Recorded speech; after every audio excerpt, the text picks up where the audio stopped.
Bonjour, nous sommes à Jérusalem avec Roni Akrish. Bonjour Nathalie. Historien, philosophe, qui va nous parler aujourd'hui, enfin avec qui on va réfléchir sur la paracha, donc sur la Haftara Vaera de Ézéchiel 28-25. Et il s'agit là donc de l'Éternel, comme toujours, qui va promettre à Israël de se trouver rassemblés sur sa terre et à l'Égypte de ne pas échapper au châtiment divin, en quelque sorte, parce qu'elle va subir les conséquences de son attitude par rapport à Israël. Donc, est-ce que tu peux nous dire quelques mots sur le début de cette paracha, de cette Haftara, pardon, parce que ce que je peux lire là, quand même, c'est que l'Éternel Dieu dit « Je rassemblerai la maison d'Israël d'au milieu des peuples où elle est disséminée.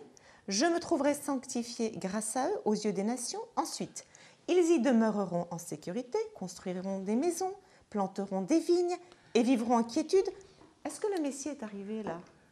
Le Messie est-il là? On va essayer de remettre en contexte le personnage qui écrit, qui parle, oui, au nom de Dieu, Yecheskel.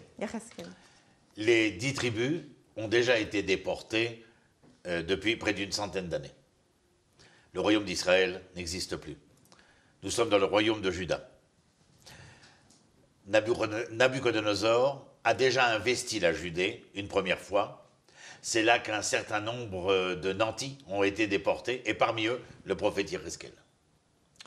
Lorsque Yecheskel, qui débute sa prophétie en Eretz Israël, car il est impossible de débuter une prophétie en dehors d'Eretz Israël, on peut continuer de prophétiser en dehors d'Eretz Israël, mais il faut avoir été loin de prophétie en Eretz Israël.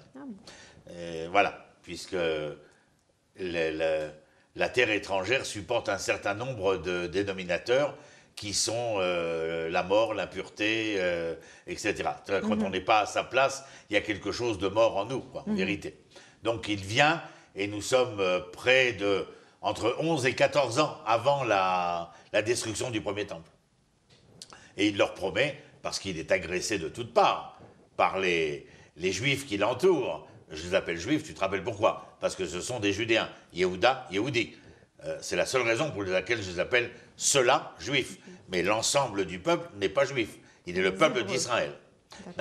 Avec un idéal qui s'appelle l'idéal hébraïque, sont des Hébreux, bien entendu. Mais les Juifs sont les gens qui habitaient la Judée et auxquels se joint Binyamin, quelques Kohanim et quelques Lévim. Mais le peuple, c'est le peuple d'Israël. Il y a une communauté juive provinciale qui s'appelle la Judée. Et donc, il leur promet le retour. Ben oui, ils sont dehors. Ils sont en dehors de leur demeure. Il y a donc péril, comme dirait le cinéaste. Et la promesse, c'est le fait que vous reviendrez. Le verset que tu as cité ici est très important, parce qu'en fin de compte, il nous paraît tout à fait étonnant. Pourquoi? Eh bien, parce qu'il écrit, et je vais le dire aussi en hébreu, « Vayashuvu alea », donc ils reviendront sur elle, sur la terre, les bétards avec assurance, bien entendu, ou Banou Batim, ils construiront des maisons, Natou Kramim, ils planteront des vignes, Vayashvu les bétards, encore une fois, ils seront installés en sécurité, Beasoti Shoftim, donc l'institution, tu as compris, agricole, économique, politique. Mes jugements, ils disent ici. Beasoti Shfatim Bechol Ashatim Otam Isvotem Viyadu Kiani Hashem Elohem. Alors ici, on traduit par contre tous ceux qui les méprisent alentour. Est-ce qu'il y a vraiment cette notion de mépris dans le texte hébraïque? Il y a cette notion de mépris dans l'histoire hébraïque aussi du Tanakh, parce que lorsqu'il y aura Shivat Sion... Est-ce qu'il y a déjà cette espèce de mépris à l'encontre du peuple d'Israël qui existe aujourd'hui dans la réelle politique de notre temps, mais est-ce qu'il y avait déjà ce concept de mépris? Le mépris dont parle Yecheskel, c'est le mépris dont il parle au chapitre 36, qui ici nous sommes au chapitre 28, 25 ou 28, 28, pardon. Au chapitre 28. Au chapitre 36, il dit une phrase qui est absolument étonnante. Il dit « Vechilaltem et Shem Kochi, be'emor lahem, ele amashem ou miartsu yatsu ». Le seul fait que vous soyez en dehors de la demeure, naturelle, Israël c'est-à-dire, les nations vous montrent du doigt en disant « Voici le peuple de l'Éternel, c'est-à-dire le peuple de l'Éternel qui leur a donné une demeure, ou Biartso Yatsu, et de sa terre, ils ont été renvoyés. En fait, pour avoir sa dignité et ne pas être méprisé, le peuple d'Israël doit se trouver sur sa terre. C'est celui qui lui donne une moelle épinière et une assurance. Ce que nous voyons partiellement aujourd'hui, c'est-à-dire que de plus en plus, comme nous parlions tout à l'heure en antenne, même si ce sont des raisons géopolitiques, économiques derrière cela, nous voyons un certain nombre de pays arabes relevant du sunnisme se rapprocher de plus en plus d'Israël. Mais nous voyons la reconnaissance internationale dans différents domaines, que ce soit économique ou social, qui s'intéressent à Israël. Donc il y a là le fait qu'on était venu interroger par exemple le Revetz Chaim, avant la Seconde Guerre mondiale, puisqu'il meurt quelques années auparavant. Et on est venu lui dire, tu sais, des Juifs rentrent en Terre Sainte, mais ils ne font que planter des vignes. Alors, ils interrogent le Revetz Chaim et ils leur citent ce verset. Ils bâtiront des maisons, ils planteront des vignes. Il dit, vous le voyez, si aujourd'hui, en 1930, ils plantent des vignes, ils ont sur quoi se reposer, puisque Yecheskel l'écrit. Et vous voyez bien comme moi qu'il n'est pas écrit synagogue ou yeshivot. Il est écrit des vignes. C'est donc l'un n'empêche pas l'autre. Hein. Bien entendu. Mais ce qu'il veut dire, c'est que nous n'avons jamais, et ça ne t'étonnera pas ce que je vais dire maintenant, Nathalie, nous n'avons jamais vu d'esprit se reposer sur un corps qui n'était point. Oui. L'esprit s'insuffle dans un corps. C'est-à-dire, le corps donnera raison au souffle divin, mais le souffle en tant que souffle seul n'est pas de cette réalité immanente à laquelle nous appartenons. C'est la réponse du Revetz Chaim. C'est-à-dire que pour qu'il y ait une véritable vie spirituelle, il faut aussi qu'il y ait une véritable vie corporelle, bien entendu, institutionnelle, agricole. Et le texte est significatif, puisqu'après avoir parlé des vignes et des maisons et d'être assis avec assurance, Beasoti Shoftim Shvatim Bechol Ashatim Otam, ceux qui méprisent Israël, Misvivotam, Veyadou Kiani Hashem Elohem. On voit quand même que l'affirmation de Ani Hashem Elohem, c'est après que l'on ait réglé toutes ces questions qui paraissent tellement pragmatiques dans leur immanence. Oui. Alors la deuxième partie, ne concerne plus Israël, mais l'Égypte. L'Égypte qui, elle, va subir un châtiment peu enviable. Et donc la prophétie s'adresse à l'Égypte en ces termes. « Ainsi parle l'Éternel Dieu, voici que je m'élève contre toi, ô Pharaon, roi de Mitzraïm, toi le grand crocodile qui repose au milieu de tes fleuves et qui t'énorgueillit en disant « Mon fleuve est à moi et c'est moi qui l'ai créé ». Et quel est donc il le condamne en raison de son orgueil. Et ensuite, quel est le châtiment qu'il va subir? Eh bien moi, je m'en vais fixer des harpons à tes mâchoires et faire en sorte que les poissons de tes rivières s'attachent à tes écailles. Alors, moi, je regarde un petit peu la situation politique dans les différents pays aujourd'hui et je me dis que les poissons de tes rivières s'attachent à tes écailles. Est-ce que ce n'est pas un petit peu quand le peuple se met à parasiter le gouvernement, quand le peuple devient un fardeau pour le régime? Est-ce que l'orgueil des dirigeants ne mène pas parfois à ce genre de situation? Est-ce que c'est de ça qu'il s'agit? Comment tu la vois cette D'abord, je voudrais dire que le fait que Yecheskel vienne dans ce passage-là parler de l'Égypte et dans le passage suivant de la Babylonie, c'est parce que Israël, la Judée en tout cas de ce moment-là, se trouve entre deux poids, deux mesures. L'empire égyptien, pharaonique, et l'empire babylonien. Ce que veut nous faire entendre ici Yecheskel, c'est que vous avez, vous Israël, pensé devoir mettre votre confiance, votre fidélité, votre vérité de votre devenir entre les mains des puissants, entre les mains de ceux qui paraissent être les puissants. Et qui sont qualifiés par la suite de roseaux. Et je vais vous montrer... Qu'un soutien fragile comme le roseau.